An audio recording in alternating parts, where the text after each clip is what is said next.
The wind howled through the trees, carrying with it the promise of a white Christmas. Inside the house, the lights twinkled on the tree, casting soft shadows across the walls. It was supposed to be the perfect Christmas Eve, the kind of night you'd remember with warmth and nostalgia. But then there came the knock at the door.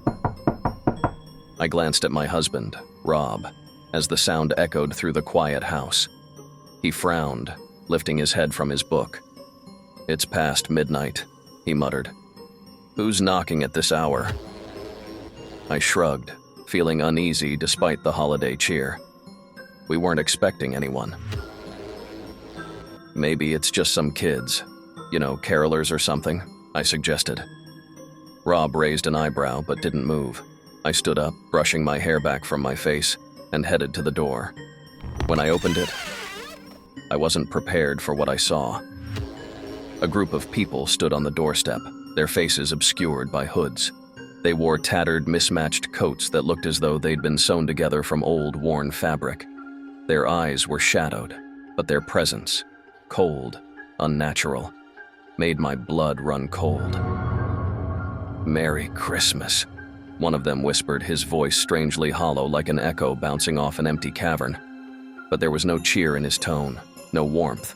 It was just wrong. I hesitated, feeling a creeping dread crawl up my spine. Thank you, but it's awfully late for carolers, don't you think?" Before I could close the door, they began to sing. The first note was low, almost imperceptible, like a breath exhaled into the freezing night. But then it grew louder, too loud for such a small group. And their voices, they didn't harmonize. They were disjointed, like something was pulling them in different directions, out of sync with each other. The words of the carol sounded garbled, distorted, as if they were singing through layers of thick fog. Rob stepped up behind me, peering over my shoulder at the strange figures. "Let's just go inside," he said, his voice tight with unease. But something made me linger, a strange compulsion. I couldn't stop staring at them. Their singing grew more intense, more frantic, and I began to feel a coldness in the air, a presence that wasn't there before. As their song wavered, the temperature in the house dropped, and I could see my breath misting in front of me. Then, as suddenly as they had begun, they stopped. The night was silent, and in that silence, the ground seemed to tremble. It wasn't a sound that I could hear, but a vibration, a deep hum that vibrated through my chest and bones. I looked back at Rob, his face pale, eyes wide. "Close the door," he whispered urgently. "Now."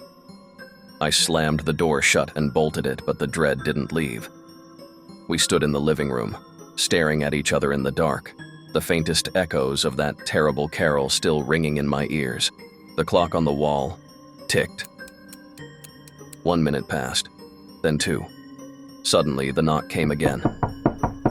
This time it was louder, more insistent. It rattled the door, shaking the frame. I froze. "Don't answer it," Rob said, voice shaking. "Whatever they are, they're not human." I turned to him, terror seizing my throat. "What if they—" But before I could finish, the door handle rattled. Slowly, as if someone was trying to get in. The house grew colder, the air thickened. Then a voice, soft but unmistakable, whispered from the dark. "You've been bad this year." I didn't dare open the door again, but I couldn't shake the feeling. As the minutes stretched on, I wondered if the singing was still out there, waiting, watching. And perhaps, just perhaps, it hadn't been the carolers at all. What if they were still out there, somewhere in the shadows, waiting for the moment when the night would fall silent again? What if they came back next Christmas?